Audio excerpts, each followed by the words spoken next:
Assalamualaikum warahmatullahi wabarakatuh. Saya Fadil Muharram dengan teman saya Rata Mustafa. Pada kali ini saya akan menjelaskan eh, bab pengawasan lembaga pembiayaan.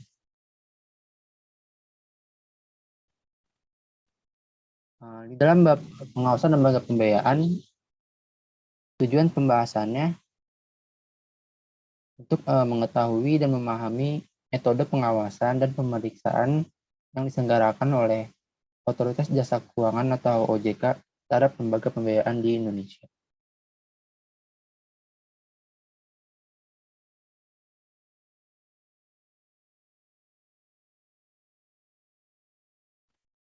Nah, yang poin pertama itu ada pengawasan langsung dan tidak langsung. OJK melakukan pembinaan terhadap industri lembaga pembiayaan agar tetap berkembang untuk mendukung pertumbuhan perekonomian nasional. Salah satu cara dalam melakukan pembinaan tersebut adalah dengan melakukan pengawasan terhadap lembaga pembiayaan dalam rangka menjalankan fungsi pengawasan terhadap lembaga pembiayaan. OJK menggunakan dua metode, yaitu yang pertama ada pengawasan secara tidak langsung atau bisa disebut offsite supervision. Nah, dilakukan dengan cara memonitoring dan menelaah atas laporan keuangan dan kegiatan yang dilaporkan secara periodik oleh lembaga pembiayaan. Nah, kalau pengawasan secara langsung atau on-site supervision, yaitu dilakukan dengan cara melakukan pemeriksaan lapangan secara langsung terhadap lembaga pembiayaan.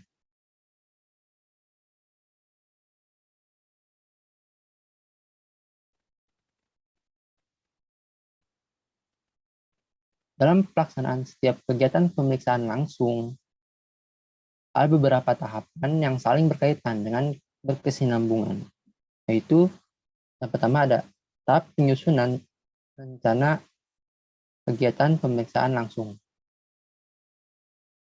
Yang kedua, ada tahap pemeriksaan langsung yang terdiri dari persiapan pemeriksaan langsung, pelaksanaan pemeriksaan langsung, dan pelaporan hasil pemeriksaan langsung.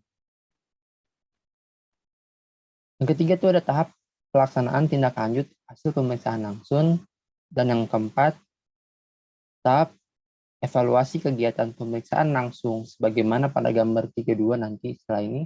Samping itu, pendokumentasian juga sangat penting untuk mendukung proses evaluasi dan pengendalian pemeriksaan dan sebagian bahan masukan untuk perbaikan maupun peningkatan kualitas pemeriksaan di masa mendatang.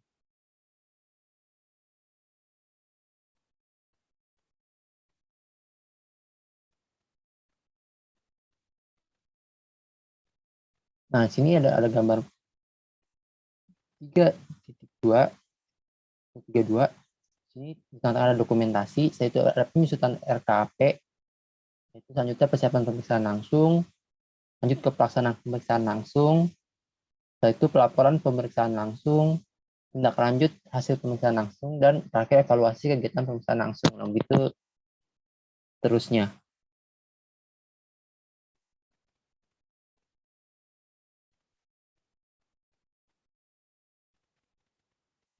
Nah, di dalam bab ini terdapat di dalam peraturan Otoritas Jasa Keuangan nomor 11 POJK 05 per 2014 tentang pemeriksaan langsung lembaga jasa keuangan non-bank.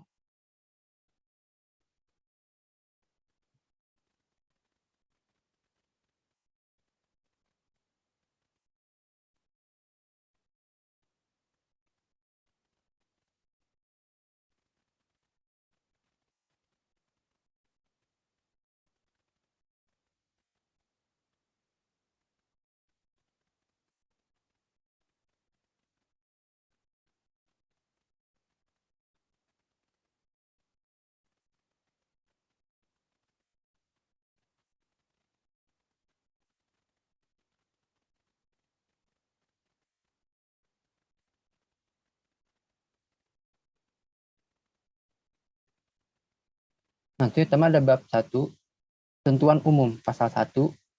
Dalam peraturan otoritas jasa keuangan yang dimaksud dengan 1. Lembaga jasa keuangan non-bank. Poin A, perusahaan asuransi dan perusahaan reasuransi termasuk yang menyelenggarakan seluruh atau sebagian usahanya dengan prinsip syariah bagaimana dimaksud dalam peraturan perundang-undangan di bidang usaha perasuransian. Poin B, perusahaan pembiayaan termasuk menyelenggarakan seluruh atau sebagian usahanya dengan prinsip syariah sebagaimana dimaksud dalam peraturan perundang-undangan di bidang lembaga pembiayaan. Di poin C ada dana pensiun, termasuk yang menyelenggarakan seluruh dan sebagian usahanya dengan prinsip syariah sebagaimana dimaksud dalam peraturan perundang-undangan di bidang dana pensiun. Dan di poin D, lembaga penunjang industri keuangan non-bank yang meliputi perusahaan pialang asuransi, perusahaan pialang reasuransi, kantor jasa penilai publik, perusahaan penilai kerugian asuransi, perusahaan agen asuransi, perusahaan konsultasi aktuaria, kantor akuntan publik, dan lembaga jasa penunjang lainnya yang mendukung industri keuangan non-bank. Poin 2, pemeriksaan langsung adalah rangkaian kegiatan mencari, mengumpulkan, mengolah, dan mengevaluasi data dan atau keterangan mengenai lembaga jasa keuangan non-bank yang dilakukan di kantor lembaga jasa keuangan non-bank dan di tempat lain yang terkait langsung maupun tidak langsung dengan kegiatan lembaga jasa keuangan non-bank. Yang ketiga itu ada pemeriksaan. Pemeriksaan adalah pihak yang ditunjuk otoritas jasa keuangan untuk melakukan pemeriksaan langsung. Poin 4, otoritas jasa keuangan yang selanjutnya disingkat OJK adalah lembaga independen dan bebas dari campur tangan pihak lain yang mempunyai fungsi, tugas, dan wewenang peraturan, pengawasan, pemeriksaan, dan penyidikan bagaimana dimaksud dalam Undang-Undang Nomor 21 Tahun 2011 tentang otoritas jasa keuangan. Nah, itu untuk pasal 1. Dan selanjutnya ada bab 2, pasal 2, pihak-pihak yang diperiksa. Poin pertama, OJK dapat melakukan pemeriksaan langsung terhadap lembaga jasa keuangan non-bank. Poin 2, dalam melakukan pemeriksaan langsung sebagaimana dimaksud pada ayat 1, OJK dapat melakukan pemeriksaan langsung terhadap A. Pemegang saham atau yang setara pada lembaga jasa keuangan non-bank, B. Perusahaan anak dari lembaga jasa keuangan non-bank, dan atau C. Pihak lain yang melakukan transaksi dengan lembaga jasa keuangan non-bank. Poin 3, pemeriksaan langsung terhadap pihak-pihak sebagaimana dimaksud pada ayat 2 dilakukan apabila pihak-pihak tersebut berindikasi mempengaruhi tingkat risiko lembaga jasa keuangan non-bank atau menyebabkan terjadinya pelanggaran terhadap peraturan perundang-undangan yang berlaku. Di bab 3, pasal 3, tujuan pemeriksaan langsung. Pemeriksaan langsung bertujuan untuk A. Memperoleh gambaran mengenai kondisi lembaga jasa keuangan non-bank, B. Memperoleh keyakinan yang memadai mengenai tingkat risiko lembaga jasa keuangan non-bank, dan atau menilai kepatuhan lembaga jasa keuangan non-bank terhadap peraturan perundang-undangan di bidang lembaga jasa keuangan non-bank. Bab 4, pasal 4, frekuensi dan lingkup pemeriksaan langsung. Ayat 1, frekuensi pemeriksaan langsung ditetapkan OJK sesuai rencana pengawasan berbasis risiko. Poin 2, frekuensi pemeriksaan langsung bagi lembaga penunjang industri keuangan non-bank sebagaimana dimaksud dalam pasal 1 angka 1 huruf D ditetapkan OJK dan dilakukan paling sedikit 1 kali dalam 3 tahun. Lingkup pemeriksaan langsung adalah seluruh aspek penyelenggaraan kegiatan usaha lembaga jasa keuangan non-bank atau terhadap aspek-aspek tertentu dari kegiatan usaha lembaga jasa keuangan non-bank. Di bab 5, kriteria pemeriksa. Di pasal 5, ayat 1, pemeriksaan langsung sebagaimana dimaksud dalam pasal 2 ayat 1 dilakukan oleh tim pemeriksa. 2. Tim pemeriksa sebagaimana dimaksud pada ayat 1 terdiri dari paling sedikit 2 orang. Ayat 3. Tim pemeriksa sebagaimana dimaksud pada ayat 1 dapat terdiri dari A. Pegawai OJK yang ditugaskan untuk melakukan pemeriksaan langsung, B. Pihak lain yang ditunjuk oleh OJK, atau gabungan antara pegawai OJK dan pihak lain yang ditunjuk OJK. Ayat 4. Tim pemeriksa sebagaimana dimaksud pada ayat 1 harus memenuhi standar kualifikasi sebagai pemeriksa lembaga jasa keuangan non-bank. Ayat 5. Ketentuan lebih lanjut mengenai standar kualifikasi pemeriksa diatur dengan peraturan Dewan Komisioner OJK. Pasal 6 ayat 1, OJK dapat menunjuk akuntan publik, aktuaris, dan atau penilai independen sebagai pemeriksa. Ayat 2, penunjukan pihak-pihak sebagaimana dimaksud pada ayat 1 dituangkan dalam surat pemerintah kerja. Poin 3, tentuan lebih lanjut mengenai penunjukan pihak-pihak sebagaimana dimaksud pada ayat 1 jatuh dengan surat edaran OJK.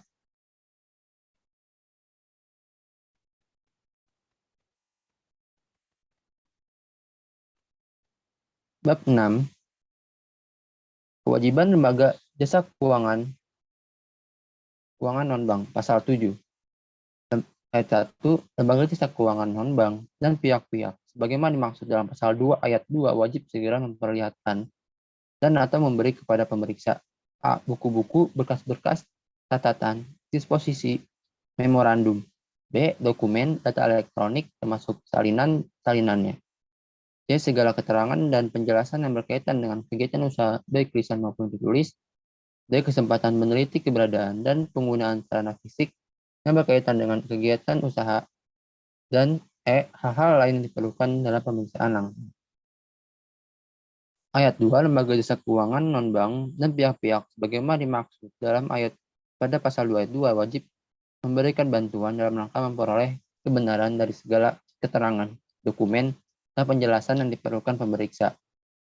Ayat 3, lembaga jasa keuangan non-bank, pihak-pihak sebagaimana dimaksud dalam pasal 2 ayat 2 dan atau pihak-pihak lain dilarang untuk menghambat proses pemeriksaan langsung serta mempengaruhi pendapat penilaian atau hasil kerja dari pemeriksaan. Di bab ke-7, pasal 8, tata cara pemeriksaan langsung. Ayat 1, pemeriksaan langsung dilakukan oleh pemeriksa berdasarkan surat perintah pemeriksaan langsung yang diterbitkan oleh OJK. Ayat 2, pemeriksa wajib menyampaikan surat perintah pemeriksaan langsung kepada lembaga jasa keuangan non-bank. Ayat 3, sebelum dilakukan pemeriksaan langsung sebagaimana dimaksud pada ayat 1, OJK menyampaikan surat pemberitahuan pemeriksaan langsung kepada lembaga jasa keuangan non-bank. Poin 4, surat pemberitahuan pemeriksaan langsung sebagaimana dimaksud pada ayat 3 memuat informasi sebagai berikut. A. Nomor dan tanggal surat perintah pemeriksaan langsung. B. Nama periksa. C. Tujuan pemeriksaan langsung. D. Jangka waktu pemeriksaan langsung. E. Dokumen-dokumen yang diperlukan untuk pemeriksaan langsung. Dan F. Batas waktu penyampaian dokumen kepada pemeriksa. Ayat 5. OJK dapat menyampaikan surat pemberitahuan pemeriksaan langsung kepada lembaga jasa keuangan non-bank pada hari yang sama dengan pelaksanaan pemeriksaan langsung apabila pemberitahuan sebelum pelaksanaan pemeriksaan langsung diduga akan mempersulit atau menghambat proses pemeriksaan langsung atau akan memungkinkan dilakukan tindakan untuk mengaburkan keadaan yang sebenarnya atau menyembunyikan atau menghilangkan data, keterangan, atau laporan yang diperlukan dalam rangka pemeriksaan langsung. Pasal 9 ayat 1, pemeriksaan wajib menyampaikan laporan hasil pemeriksaan langsung sementara kepada lembaga jasa keuangan non-bank paling lambat 30 hari kerja setelah pemeriksaan langsung berakhir. Poin 2, lembaga jasa keuangan non-bank dapat menyampaikan tanggapan atas laporan hasil pemeriksaan langsung sementara paling lambat 15 hari kerja sejak tanggal diterimanya surat penyampaian laporan hasil pemeriksaan langsung sementara oleh lembaga jasa keuangan non-bank. Pasal 3, pemeriksa dan lembaga jasa keuangan non-bank dapat mengadakan pertemuan untuk membahas laporan hasil pemeriksaan langsung sementara. Poin 4, pertemuan sebagaimana dimaksud pada ayat 3 harus diselesaikan paling lambat 30 hari kerja sejak tanggal diterimanya surat penyampaian laporan hasil pemeriksaan langsung sementara oleh lembaga jasa keuangan non-bank.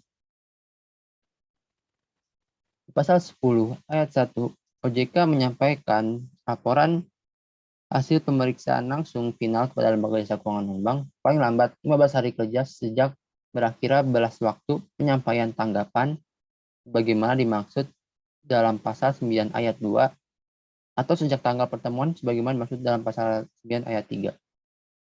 Ayat 2, laporan hasil pemeriksaan langsung final sebagaimana dimaksud pada ayat 1 bersifat rahasia.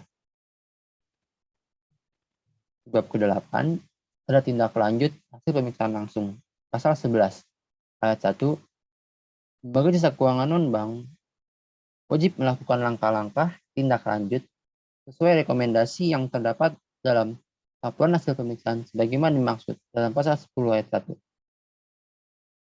Ayat 2, lembaga jasa keuangan non-bank wajib melaporkan pelaksanaan langkah-langkah tindak lanjut sebagaimana dimaksud pada ayat 1 pada OJK paling sedikit setiap bulan sesuai laporan hasil pemeriksaan sebagaimana dimaksud pada ayat 1. Ayat 3, kewajiban melaporkan pelaksanaan langkah-langkah tindak lanjut bagaimana dimaksud pada ayat 2 berakhir apabila OJK menilai bahwa lembaga jasa keuangan non-bank telah melaksanakan langkah-langkah tindak lanjut sebagaimana dimaksud pada ayat 1. Ayat 4, penilaian OJK sebagaimana dimaksud pada ayat 3 disampaikan kepada lembaga jasa keuangan non-bank melalui surat. Ayat 5, OJK melakukan pemantauan terhadap pelaksanaan tindak lanjut lembaga jasa keuangan non-bank sebagaimana dimaksud pada ayat 1 sebagai bagian dari kegiatan pengawasan terhadap lembaga jasa keuangan non-bank.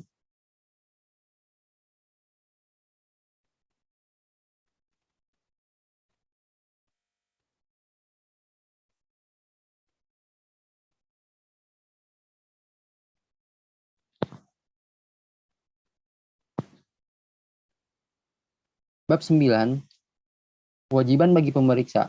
Pasal 12 ayat 1, pemeriksa melaksanakan pemeriksaan langsung sesuai dengan peraturan OJK ini dan tata cara pemeriksaan langsung. 2, pemeriksa wajib merahasiakan data, dokumen, dan atau keterangan yang diperoleh dari pemeriksaan langsung dari pihak-pihak yang tidak berhak. Ayat 3, ketentuan lebih lanjut mengenai tata cara pemeriksaan langsung sebagaimana dimaksud pada ayat 1 diatur dengan Peraturan Dewan Komisioner OJK.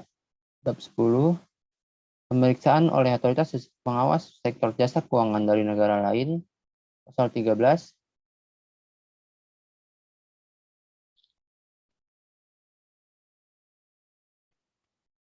ayat 1, pemeriksaan langsung terhadap lembaga jasa keuangan non-bank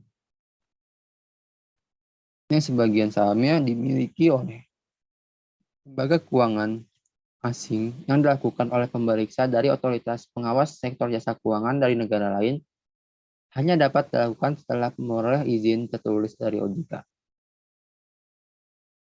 Ayat 2, permohonan izin tertulis sebagaimana dimaksud pada ayat 1 harus disampaikan pada OJK paling lambat 14 hari kerja sebelum dilakukannya pemeriksaan langsung.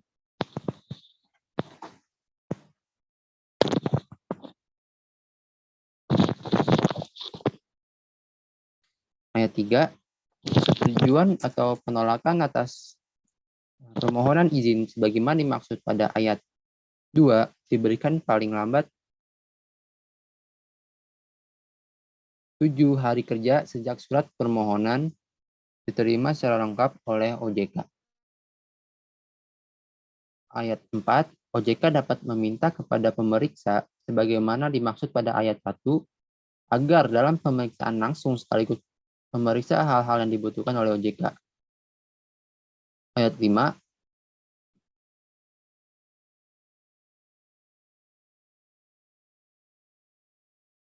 OJK dapat memerintah pegawai OJK untuk mendampingi pemeriksa sebagaimana dimaksud pada ayat 1 selama kegiatan pemeriksaan langsung berlangsung. Ayat 6, pemberian izin pemeriksaan sebagaimana dimaksud pada ayat 1 dilakukan dengan menganut asas timbal balik yang dituangkan secara tertulis. Ayat 7, pemeriksa dari otoritas pengawas sektor jasa keuangan dari negara lain sebagaimana dimaksud pada ayat 1 wajib melapor dan menyampaikan hasil pemeriksaan kepada OJK.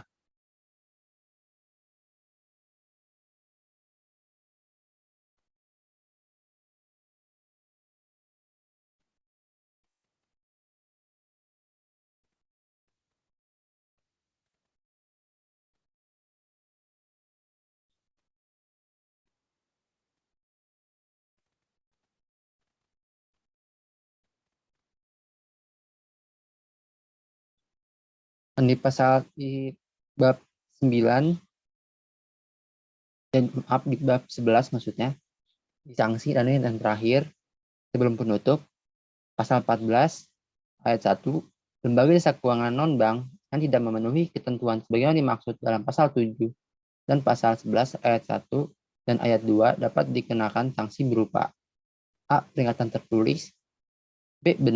Denda, yaitu kewajiban untuk membayar sejumlah uang tertentu.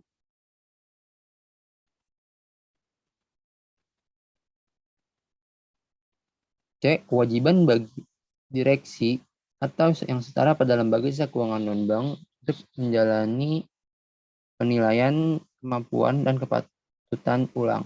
D. Pembatasan kegiatan usaha. E. Pembekuan kegiatan usaha. Dan F. Pencabutan izin kegiatan usaha.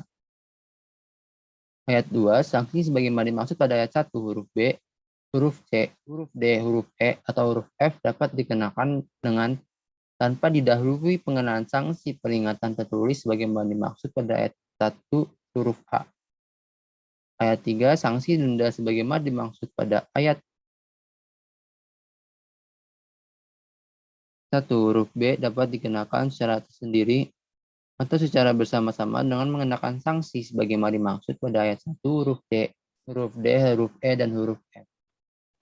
4. Besaran sanksi denda sebagaimana dimaksud pada ayat 1 huruf B ditetapkan otoritas jasa keuangan berdasarkan ketentuan tentang sanksi administratif berupa denda yang berlaku untuk setiap sektor jasa keuangan. Otoritas jasa keuangan dapat mengumumkan pengenaan sanksi administratif sebagaimana dimaksud pada ayat 1 kepada masyarakat. Pasal 15 ayat 1. Pemegang saham atau setara perusahaan anak dan pihak lainnya yang melakukan transaksi dengan lembaga jasa keuangan non-bank sebagaimana dimaksud dalam pasal 2 ayat 2 yang tidak memenuhi ketentuan sebagaimana dimaksud dalam pasal 7 akan dikenakan teguran tertulis dari OJK sebanyak 2 kali masing-masing dengan tenggang waktu sebanyak 7 hari kerja. Ayat 2. Dalam hal pemegang saham atau yang setara sebagaimana dimaksud pada ayat 1 tetap tidak memenuhi ketentuan sebagaimana dimaksud dalam pasal 7 setelah teguran tertulis sebagaimana dimaksud pada ayat 1, OJK dapat meminta pemegang saham yang setara sebagaimana dimaksud pada ayat 1 untuk melepas kepemilikannya pada satu membubarkan lembaga jasa keuangan non-bank.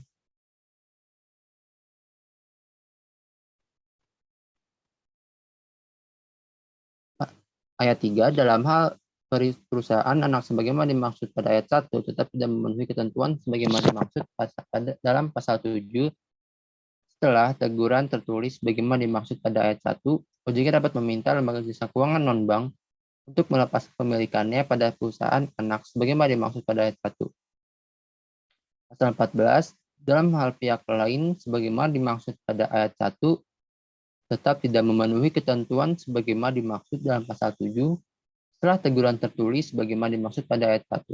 OJK dapat meminta lembaga jasa keuangan non-bank untuk memutuskan hubungannya dengan pihak lain sebagaimana dimaksud pada ayat 1. Dan bab 12 ini salah ya. Ada ketentuan penutup pasal 16 dan pasal 17. Pasal 16, ketentuan peraturan perundang-undangan yang mengenai pemeriksaan langsung lembaga jasa keuangan non-bank dinyatakan tetap berlaku selama tidak bertentangan dengan peraturan OJK ini.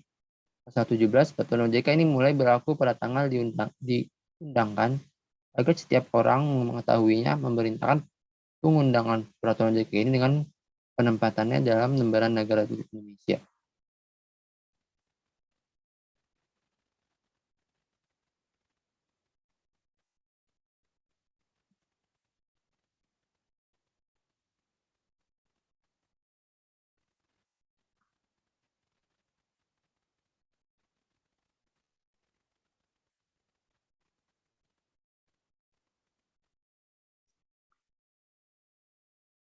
Selanjutnya, pengawasan berbasis kepatuhan dan berbasis resiko.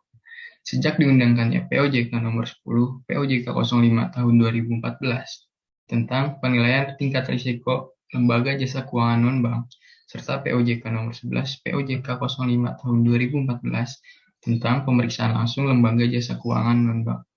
Terjadi perubahan pola pemeriksaan atau pengawasan terhadap industri perusahaan pembiayaan yang sebelumnya pengawasan berdasarkan kepatuhan. Compliance-based supervision menjadi pengawasan berbasis risiko, risk-based supervision. Pada saat ini, pengawasan berbasis risiko hanya baru diterapkan pada perusahaan pembiayaan saja. Peraturan Otoritas Jasa Keuangan Nomor 10 POJK 05 tahun 2014 tentang penilaian tingkat resiko lembaga jasa keuangan non-bank menyebutkan bahwa bahwa dalam rangka mewujudkan sektor jasa keuangan non-bank yang sehat dan akuntabel diperlukan sistem pengawasan yang efektif. B. Bahwa untuk mewujudkan sistem pengawasan yang efektif diperlukan beberapa prasyarat seperti instrumen penilaian tingkat risiko bagi lembaga jasa keuangan non-bank guna menentukan prioritas dan intensitas pengawasan. C. Bahwa lembaga jasa keuangan non-bank perlu melakukan penilaian tingkat risiko sebagai bagian dari manajemen risiko.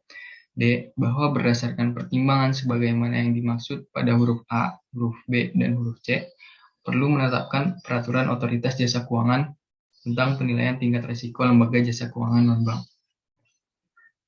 Undang-Undang Nomor 2 Tahun 1992 tentang Usaha Perasuransian atau Lembaga Negara Republik Indonesia tahun 1992 Nomor 13, tambahan Lembaran Negara Republik Indonesia tahun Nomor 3467,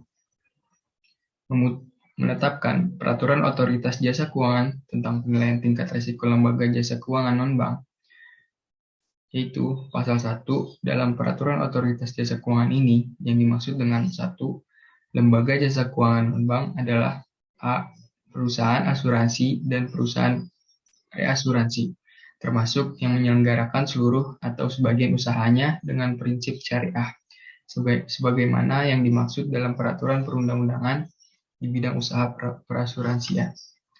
B. Perusahaan pembiayaan termasuk yang menyelenggarakan seluruh atau sebagian usahanya dengan prinsip syariah, sebagaimana dimaksud dalam peraturan perundang-undangan di bidang lembaga pembiayaan.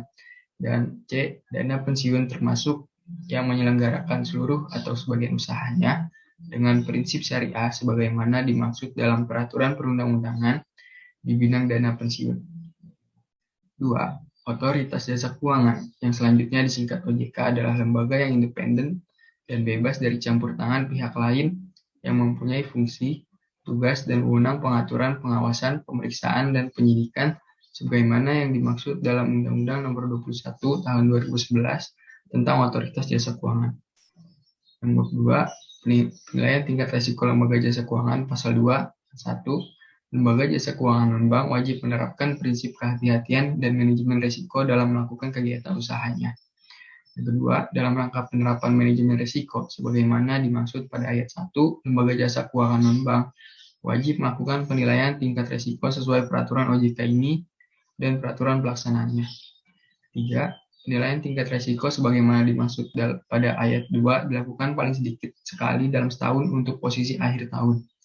Yang keempat, dalam hal diperlukan OJK dapat meminta lembaga jasa keuangan non-bank untuk melakukan penilaian tingkat risiko sewaktu-waktu. Pasal 3. Dalam rangka pengawasan, OJK melakukan penilaian tingkat risiko lembaga jasa keuangan non-bank. 2. Penilaian tingkat risiko sebagaimana dimaksud pada ayat 1 dilakukan dengan mempertimbangkan penilaian tingkat risiko yang dilakukan lembaga jasa keuangan non-bank sebagaimana dimaksud pasal 2 ayat 3 dan ayat 4.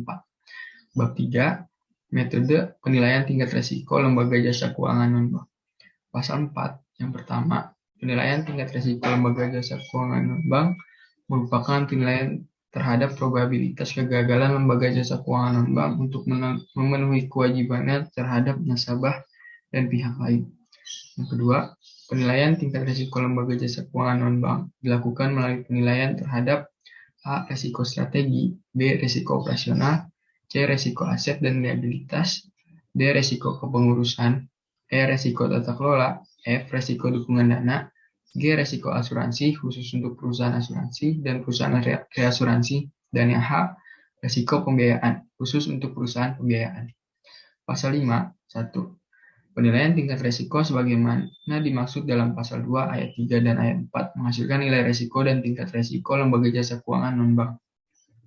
2. Nilai risiko dan tingkat risiko sebagaimana dimaksud pada ayat 1 dikategorikan dengan ketentuan A. Nilai risiko 0 sampai dengan 1 untuk tingkat risiko rendah. Nilai risiko lebih besar dari 1 sampai dengan 1,5 untuk tingkat risiko sedang rendah. C. Nilai risiko lebih besar dari 1,5 sampai dengan 2 untuk tingkat risiko sedang tinggi. D. Nilai risiko lebih besar dari 2 sampai dengan 3 untuk tingkat risiko tinggi. Dan E. Nilai risiko lebih rendah dari 3 sampai 4 untuk tingkat risiko sangat tinggi. Yang ketiga, nilai risiko dan tingkat risiko sebagaimana dimaksud pada ayat 1 dilakukan berdasarkan analisis yang komprehensif dan terstruktur atas risiko sebagaimana dimaksud dalam pasal 4 ayat 2 dengan memperhatikan materialitas dan signifikansi setiap jenis risiko. Keempat, ketentuan lebih lanjut mengenai penilaian tingkat risiko sebagaimana dimaksud pada ayat 1 diatur lebih lanjut dengan surat edaran OJK. Selanjutnya, bab 4, pelaporan hasil penilaian tingkat risiko lembaga jasa keuangan non-bank. Pasal 6, 1. Lembaga jasa keuangan non-bank wajib menyusun laporan hasil penilaian tingkat risiko sebagaimana dimaksud dalam pasal 2 ayat 3 dan ayat 4. 2. Direksi komisaris atau organ yang melaksanakan fungsi kepengurusan dan pengawasan pada lembaga jasa keuangan non-bank bertanggung jawab atas kebenaran, kelengkapan isi, dan ketepatan waktu menyampaikan laporan hasil penilaian tingkat risiko. 3. Laporan hasil penilaian tingkat risiko sebagaimana dimaksud pada ayat 1 paling sedikit memuat nilai risiko dan tingkat risiko lembaga jasa keuangan non-bank. Pasal 7. 1. Lembaga jasa keuangan non-bank wajib menyampaikan laporan hasil penilaian tingkat risiko sebagaimana dimaksud pada pasal 6 pada OJK dengan ketentuan A. Untuk penilaian tingkat risiko posisi akhir tahun sebagaimana dimaksud dalam pasal 2 ayat 3 disampaikan paling lambat tanggal 28 Februari tahun berikutnya, dan B. Untuk penilaian tingkat risiko sewaktu-waktu sebagaimana dimaksud dalam pasal 2 ayat 4 disampaikan sesuai batas waktu yang ditetapkan oleh OJK. Yang kedua, dalam hal tanggal 28 Februari sebagaimana dimaksud pada ayat 1 huruf A jatuh pada hari libur, maka laporan hasil penilaian tingkat risiko wajib disampaikan pada hari kerja berikutnya. Yang ketiga, ketentuan lebih lanjut mengenai format dan tata cara penyampaian laporan hasil penilaian tingkat risiko sebagaimana dimaksud pada ayat 1 diatur dalam surat edaran OJK. Selanjutnya, bab 5, tindak lanjut penilaian tingkat risiko lembaga jasa keuangan non-bank. Pasal 8. Yang pertama, lembaga jasa keuangan non-bank wajib menyusun dan melaksanakan rencana tindak lanjut atas penilaian tingkat risiko sebagaimana dimaksud dalam pasal 2 ayat 2 dan ayat 4. Kedua, dalam hal tingkat risiko lembaga jasa keuangan non-bank sebagaimana dimaksud dalam pasal 5 ayat 1 adalah tinggi atau sangat tinggi. Lembaga jasa keuangan non-bank wajib menyampaikan rencana tindak lanjut kepada OJK. Ketiga, rencana tindak lanjut sebagaimana dimaksud pada ayat 1 dan ayat 2 paling sedikit membuat langkah-langkah untuk menurunkan tingkat risiko dan jangka waktu yang diperlukan untuk melaksanakan langkah-langkah tersebut. Yang keempat, penyampaian rencana tindak lanjut sebagaimana dimaksud pada ayat 2 dilakukan paling lambat H tanggal 31 Maret tahun berikutnya untuk penilaian tingkat risiko untuk posisi akhir tahun. Dan B, sesuai tanggal yang ditetapkan OJK untuk penilaian tingkat risiko atas permintaan OJK sebagaimana dimaksud dalam pasal 2 ayat 4. Yang kelima, dalam hal tanggal 31 Maret sebagaimana dimaksud pada ayat 4 huruf A jatuh pada hari libur, maka rencana tindak lanjut wajib disampaikan pada hari kerja berikutnya. Yang keenam, ketentuan lebih lanjut mengenai format dan tata cara penyampaian rencana tindak lanjut sebagaimana dimaksud pada ayat 1 diatur dalam surat edaran OJK. Pasal 9. Yang pertama, dalam rangka tindak lanjut atas penilaian tingkat risiko sebagaimana dimaksud dalam pasal 3 ayat 1 OJK berwenang untuk A. Meminta lembaga jasa keuangan non-bank untuk melakukan penyesuaian atas rencana tindak lanjut sebagaimana dimaksud dalam pasal 8 ayat 1 dan ayat 2. B. Memberikan perintah tertulis kepada lembaga jasa keuangan non-bank atau pihak tertentu. C. Melakukan penunjukan pengelola statuter. D. Menetapkan penggunaan pengelola statuter. Selanjutnya, pengawasan berbasis kepatuhan dan berbasis risiko. Sejak diundangkannya POJK nomor 10 POJK 05 tahun 2014 tentang penilaian tingkat risiko lembaga jasa keuangan non-bank serta POJK nomor 11 POJK 05 tahun 2014 tentang pemeriksaan langsung lembaga jasa keuangan non-bank. Terjadi perubahan pola pemeriksaan atau pengawasan terhadap industri perusahaan pembiayaan yang sebelumnya pengawasan berdasarkan kepatuhan. Compliance-based supervision menjadi pengawasan berbasis risiko, risk-based supervision. Pada saat ini, pengawasan berbasis risiko hanya baru diterapkan pada perusahaan pembiayaan saja. Peraturan Otoritas Jasa Keuangan Nomor 10 POJK 05 tahun 2014 tentang penilaian tingkat risiko lembaga jasa keuangan non-bank menyebutkan bahwa bahwa dalam rangka mewujudkan sektor jasa keuangan non-bank yang sehat dan akuntabel diperlukan sistem pengawasan yang efektif. B. Bahwa untuk mewujudkan sistem pengawasan yang efektif diperlukan beberapa prasyarat, seperti instrumen penilaian tingkat risiko bagi lembaga jasa keuangan non-bank guna menentukan prioritas dan intensitas pengawasan. C. Bahwa lembaga jasa keuangan non-bank perlu melakukan penilaian tingkat risiko sebagai bagian dari manajemen risiko. D. Bahwa berdasarkan pertimbangan sebagaimana yang dimaksud pada huruf A, huruf B, dan huruf C, perlu menetapkan peraturan otoritas jasa keuangan tentang penilaian tingkat risiko lembaga jasa keuangan non-bank. Undang-Undang Nomor 2 Tahun 1992 tentang Usaha Perasuransian atau Lembaga Negara Republik Indonesia Tahun 1992 Nomor 13, tambahan Lembaran Negara Republik Indonesia Tahun Nomor 3467, menetapkan peraturan otoritas jasa keuangan tentang penilaian tingkat risiko lembaga jasa keuangan non-bank, yaitu pasal 1 dalam peraturan otoritas jasa keuangan ini yang dimaksud dengan 1. Lembaga jasa keuangan non-bank adalah A. Perusahaan asuransi dan perusahaan reasuransi, termasuk yang menyelenggarakan seluruh atau sebagian usahanya dengan prinsip syariah, sebagaimana yang dimaksud dalam peraturan perundang-undangan di bidang usaha perasuransian. B. Perusahaan pembiayaan termasuk yang menyelenggarakan seluruh atau sebagian usahanya dengan prinsip syariah, sebagaimana dimaksud dalam peraturan perundang-undangan di bidang lembaga pembiayaan. Dan C. Dana pensiun termasuk yang menyelenggarakan seluruh atau sebagian usahanya dengan prinsip syariah, sebagaimana dimaksud dalam peraturan perundang-undangan di bidang dana pensiun. 2. Otoritas Jasa Keuangan, yang selanjutnya disingkat OJK, adalah lembaga yang independen dan bebas dari campur tangan pihak lain yang mempunyai fungsi, tugas, dan wewenang pengaturan, pengawasan, pemeriksaan, dan penyidikan sebagaimana yang dimaksud dalam Undang-Undang Nomor 21 Tahun 2011 tentang Otoritas Jasa Keuangan. Nomor 2. Penilaian tingkat risiko lembaga jasa keuangan pasal 2. 1.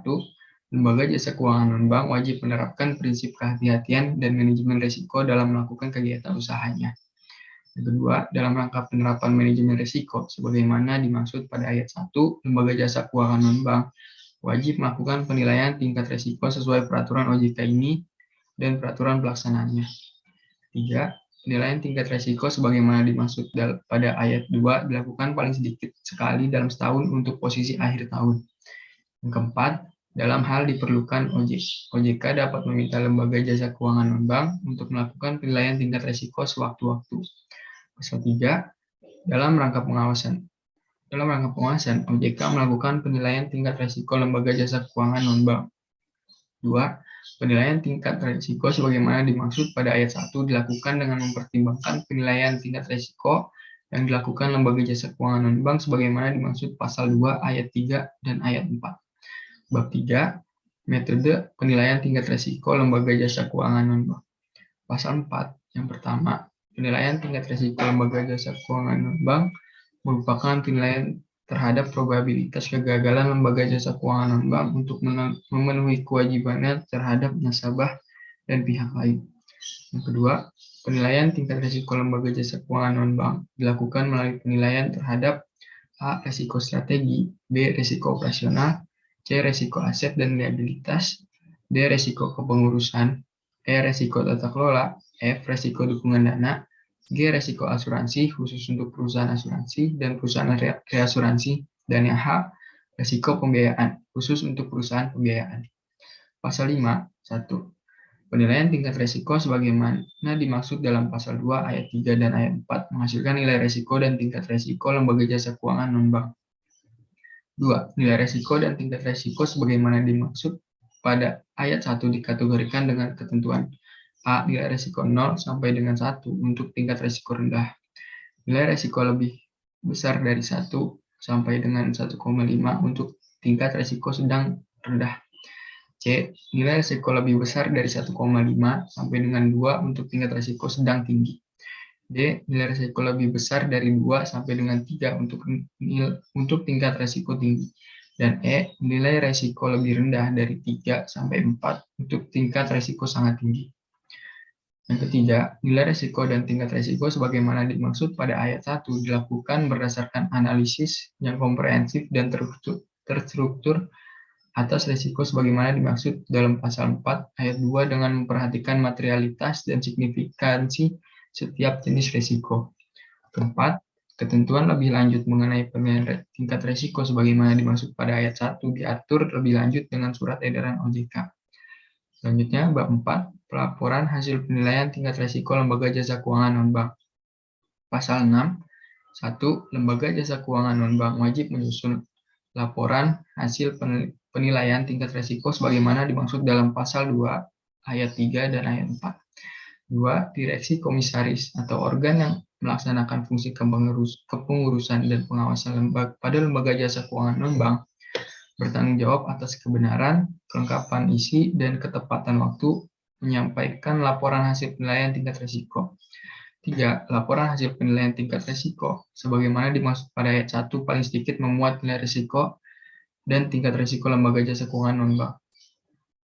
Pasal 7. 1. Lembaga jasa keuangan non-bank wajib menyampaikan laporan hasil penilaian tingkat risiko sebagaimana dimaksud pada pasal 6 pada OJK dengan ketentuan A. Untuk penilaian tingkat risiko posisi akhir tahun sebagaimana dimaksud dalam pasal 2 ayat 3 disampaikan paling lambat tanggal 28 Februari tahun berikutnya, dan B. Untuk penilaian tingkat risiko sewaktu-waktu sebagaimana dimaksud dalam pasal 2 ayat 4 disampaikan sesuai batas waktu yang ditetapkan oleh OJK.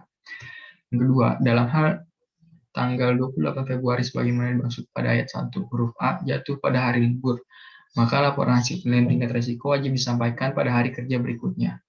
Yang ketiga, ketentuan lebih lanjut mengenai format dan tata cara penyampaian laporan hasil penilaian tingkat risiko sebagaimana dimaksud pada ayat 1 diatur dalam surat edaran OJK. Selanjutnya, bab 5, tindak lanjut penilaian tingkat risiko lembaga jasa keuangan non-bank. Pasal 8. Yang pertama, lembaga jasa keuangan non-bank wajib menyusun dan melaksanakan rencana tindak lanjut atas penilaian tingkat risiko sebagaimana dimaksud dalam pasal 2 ayat 2 dan ayat 4. Kedua, dalam hal tingkat risiko lembaga jasa keuangan non-bank sebagaimana dimaksud dalam pasal 5 ayat 1 adalah tinggi atau sangat tinggi. Lembaga jasa keuangan non-bank wajib menyampaikan rencana tindak lanjut kepada OJK. Ketiga, rencana tindak lanjut sebagaimana dimaksud pada ayat 1 dan ayat 2 paling sedikit membuat langkah-langkah untuk menurunkan tingkat risiko dan jangka waktu yang diperlukan untuk melaksanakan langkah-langkah tersebut. Yang keempat, penyampaian rencana tindak lanjut sebagaimana dimaksud pada ayat 2 dilakukan paling lambat H tanggal 31 Maret tahun berikutnya untuk penilaian tingkat risiko untuk posisi akhir tahun. Dan B, sesuai tanggal yang ditetapkan OJK untuk penilaian tingkat risiko atas permintaan OJK sebagaimana dimaksud dalam pasal 2 ayat 4. Yang kelima, dalam hal tanggal 31 Maret sebagaimana dimaksud pada ayat 4 huruf A jatuh pada hari libur, maka rencana tindak lanjut wajib disampaikan pada hari kerja berikutnya. Yang keenam, ketentuan lebih lanjut mengenai format dan tata cara penyampaian rencana tindak lanjut sebagaimana dimaksud pada ayat 1 diatur dalam surat edaran OJK. Pasal 9. Yang pertama, dalam rangka tindak lanjut atas penilaian tingkat risiko sebagaimana dimaksud dalam pasal 3 ayat 1 OJK berwenang untuk A. Meminta lembaga jasa keuangan non-bank untuk melakukan penyesuaian atas rencana tindak lanjut sebagaimana dimaksud dalam pasal 8 ayat 1 dan ayat 2. B. Memberikan perintah tertulis kepada lembaga jasa keuangan non-bank atau pihak tertentu. C. Melakukan penunjukan pengelola statuter. D. Menetapkan penggunaan pengelola statuter. E. Mencabut izin usaha lembaga jasa keuangan non-bank. Dan F. Menetapkan pembubaran lembaga jasa keuangan non-bank. Yang kedua, lembaga jasa keuangan non-bank dapat menyampaikan tanggapan atas permintaan OJK sebagaimana dimaksud pada ayat 1 huruf A paling lambat 15 hari kerja sejak diterima permintaan OJK oleh lembaga jasa keuangan non-bank. Bab ke-6, sanksi. Pasal 10. Yang pertama, lembaga jasa keuangan non-bank yang tidak memenuhi ketentuan sebagaimana dimaksud dalam pasal 2, pasal 6, pasal 7, dan pasal 8 dapat dikenakan sanksi berupa A. Peringatan tertulis. B. Denda, yaitu kewajiban untuk membayar jumlah uang tertentu. C. Kewajiban bagi direksi atau yang setara dengan lembaga jasa keuangan non-bank untuk menjalani penilaian kemampuan dan kepatutan ulang. D. Pembatasan kegiatan usaha. E. Pembekuan kegiatan usaha. Dan F. Pencabutan izin kegiatan usaha. Kedua, sanksi sebagaimana dimaksud pada ayat 1 huruf B, huruf C, huruf D, huruf E, atau huruf F dapat dikenakan dengan atau tanpa didahului pengenaan sanksi peringatan tertulis sebagaimana dimaksud pada ayat 1 huruf A. Yang ketiga, sanksi denda sebagaimana dimaksud pada ayat 1 huruf B dapat dikenakan secara tersendiri atau secara bersama-sama dengan pengenaan sanksi sebagaimana dimaksud pada ayat 1 huruf A, huruf C, huruf D, huruf E, atau huruf E, F. Yang keempat, besaran sanksi denda sebagaimana dimaksud pada ayat 1 huruf B ditetapkan OJK berdasarkan ketentuan tentang sanksi administratif berupa denda yang berlaku untuk setiap sektor jasa keuangan. Dan yang kelima, OJK dapat mengumumkan pengenaan sanksi administratif sebagaimana dimaksud pada ayat 1 kepada masyarakat. Bab ke-7, ketentuan penutup. Pasal 11. Yang pertama, penilaian tingkat resiko sebagaimana dimaksud dalam Pasal 2 ayat 2 secara efektif dilaksanakan sejak tanggal 1 Januari 2015, yaitu untuk penilaian tingkat risiko posisi per 31 Desember 2014. Kedua, penyusunan dan pelaksanaan rencana tindak lanjut sebagaimana dimaksud dalam Pasal 6 ayat 1 secara efektif dilaksanakan sejak tanggal 1 Januari 2015. Pasal 12, peraturan OJK ini mulai berlaku pada tanggal diundang-undangkan agar setiap orang mengetahuinya. Pemerintah memerintahkan pengundangan peraturan OJK ini dengan penempatannya dalam lembaran negara Republik Indonesia. Selanjutnya, Peraturan Otoritas Jasa Keuangan Nomor 11 POJK 05 2014 tentang pemeriksaan langsung lembaga jasa keuangan non-bank. Mengetahui bahwa bahwa dalam rangka pengawasan lembaga jasa keuangan non-bank diperlukan pemeriksaan langsung untuk mengetahui kondisi faktual lembaga jasa keuangan non-bank. B. Bahwa dalam rangka meningkatkan efektivitas pengawasan sebagaimana dimaksud pada huruf A, perlu menyempurnakan ketentuan yang mengatur mengenai pemeriksaan langsung lembaga jasa keuangan non-bank. C. Bahwa berdasarkan pertimbangan sebagaimana dimaksud pada huruf A dan huruf B, perlu menetapkan peraturan otoritas jasa keuangan tentang pemeriksaan langsung lembaga jasa keuangan non-bank. Menetapkan peraturan otoritas jasa keuangan tentang pemeriksaan langsung lembaga jasa keuangan non-bank. Pasal 1. Dalam peraturan otoritas jasa keuangan ini, yang dimaksud dengan 1. Lembaga jasa keuangan non-bank adalah A. Perusahaan asuransi dan perusahaan reasuransi termasuk yang menyelenggarakan seluruh atau sebagian usahanya dengan prinsip syariah sebagaimana dimaksud dalam peraturan perundang-undangan di bidang usaha perasuransian.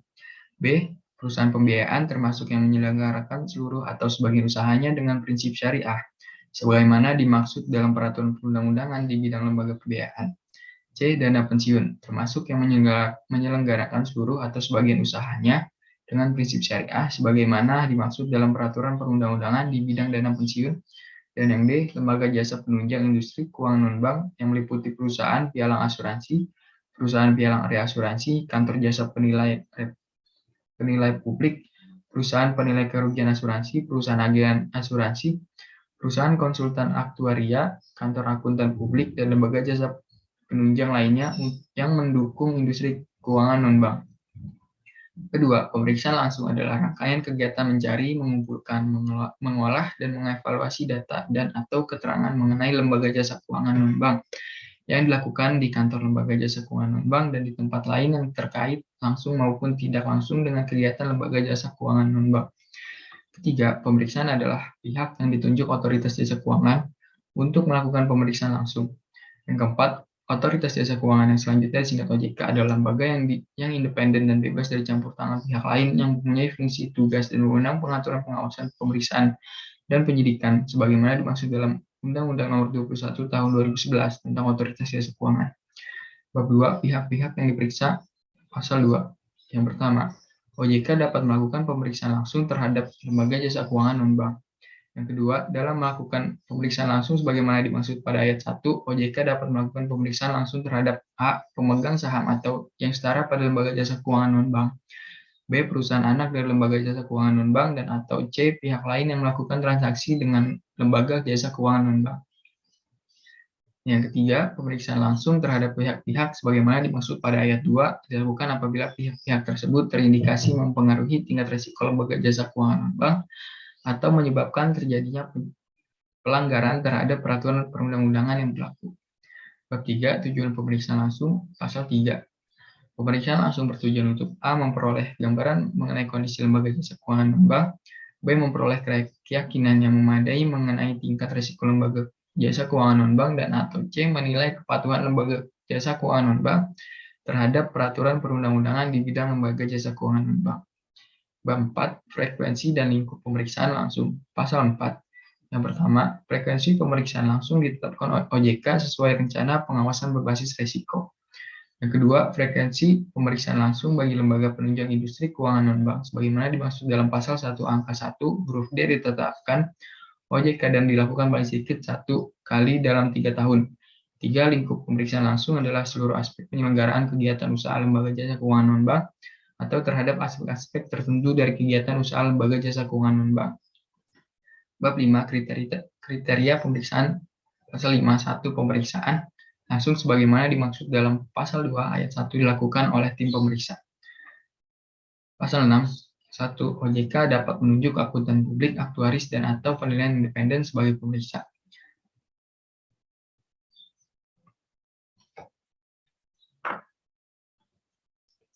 Kedepannya, model pengawasan tersebut diharapkan dapat diterapkan pada industri lembaga pembiayaan lainnya seperti perusahaan model Ventura dan perusahaan pembiayaan infrastruktur.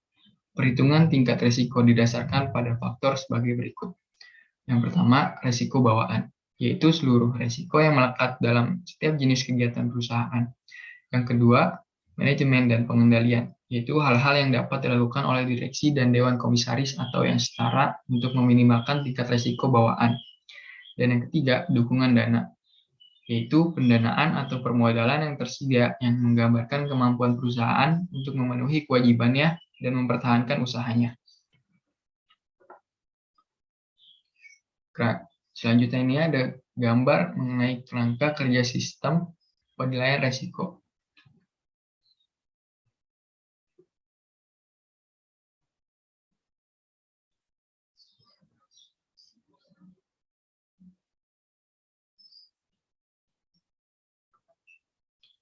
Melalui pendekatan ini, OJK selaku otoritas pengawasan lembaga pembiayaan dapat memberikan rekomendasi kepada perusahaan untuk melakukan langkah-langkah pencegahan terhadap permasalahan yang potensial di lembaga pembiayaan. Siklus pengawasan LJKNB berdasarkan risiko terdapat pada gambar 34. Berikut gambar 34. Yang pertama ada pemahaman LJKNB, yaitu memahami profil perusahaan, kegiatan usaha, dan kondisi keuangan perusahaan. Yang kedua, pengukuran dan pengkinian tingkat risiko, yaitu mengukur dan mengupdate tingkat risiko berdasarkan aktivitas pengawasan. Yang ketiga, ada penetapan status pengawasan, yaitu menentukan status pengawasan berdasarkan tingkat risiko. Dan yang terakhir, yang keempat, aktivitas pengawasan, yaitu melakukan aktivitas pengawasan antara lain pemeriksaan langsung, pemeriksaan tidak langsung, rapat eksekusi.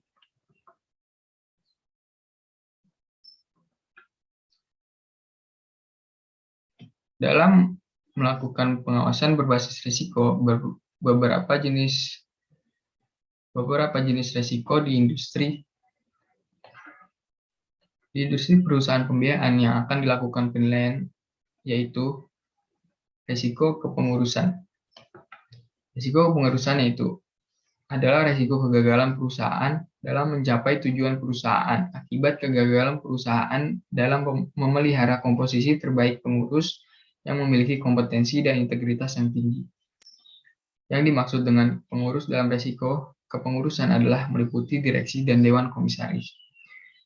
Selanjutnya, sumber risiko kepengurusan antara lain adalah penunjukan dan pemberhentian direksi dan dewan komisaris yang tidak memadai, komposisi dan proporsi direksi dan dewan komisaris yang tidak mencukupi dan tidak sesuai dengan kebutuhan perusahaan, kompetensi dan integritas direksi dan dewan komisaris tidak memadai dan tidak menunjang tugas dan wewenang direksi dan dewan komisaris, serta kepemimpinan direksi dan dewan komisaris tidak baik.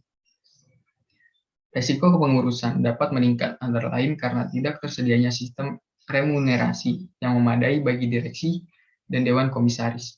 Tujuan utama manajemen risiko untuk risiko pengurusan adalah untuk memastikan bahwa perusahaan memelihara komposisi direksi dan dewan komisaris terbaik yang memiliki kompetensi dan integritas yang tinggi sehingga perusahaan dapat mencapai tujuannya.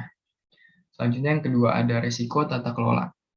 Risiko tata kelola adalah potensi kegagalan dalam pelaksanaan tata kelola yang baik, ketidaktepatan gaya manajemen, lingkungan pengendalian, dan perilaku dari setiap pihak yang terlibat langsung atau tidak langsung dengan perusahaan.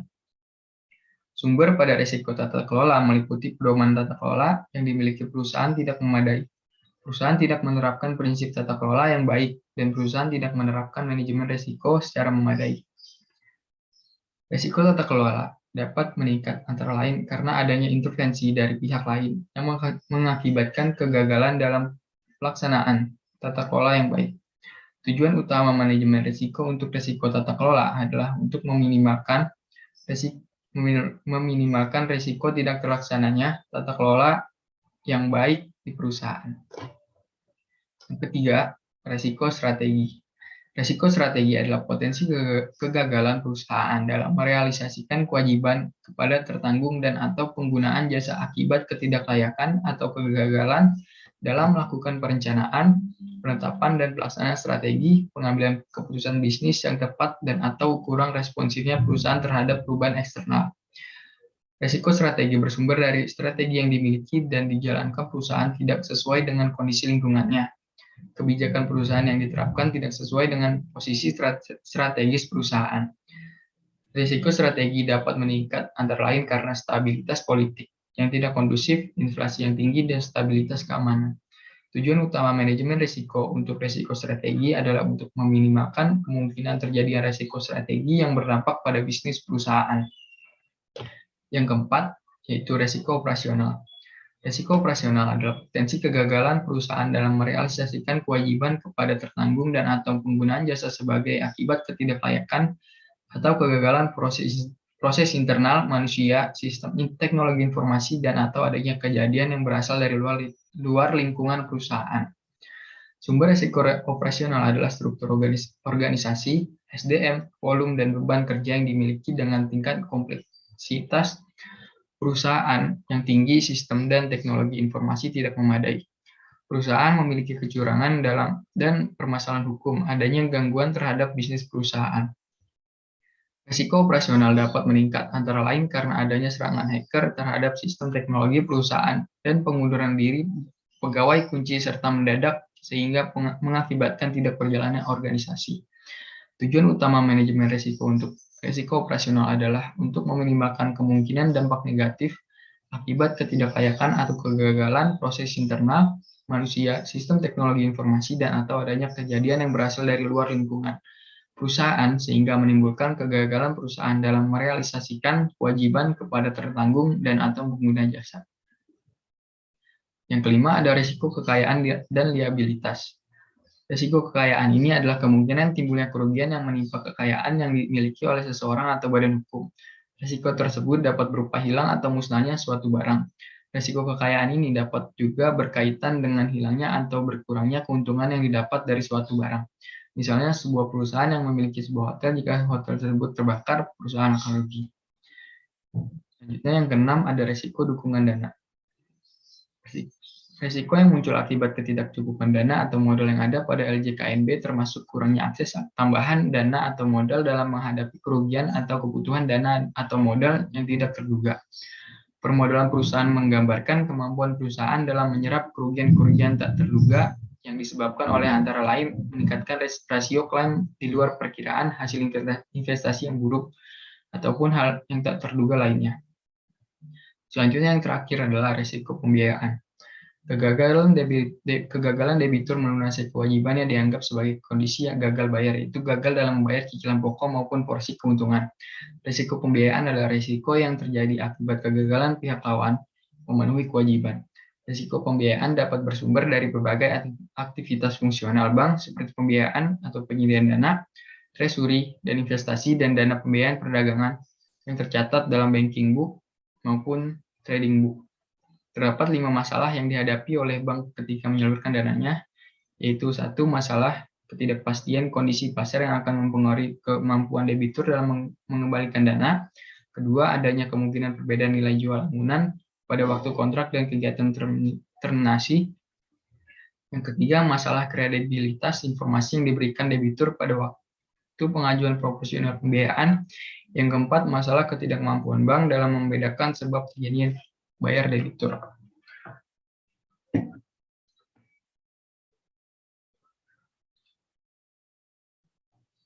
Mungkin itu saya Raka Gustafa dan teman saya Fadil Muharram yang bisa kami sampaikan mengenai bab 5, yaitu pengawasan lembaga pembiayaan yang dapat kami sampaikan. Kurang dan lebihnya kami mohon maaf. Wassalamualaikum warahmatullahi wabarakatuh.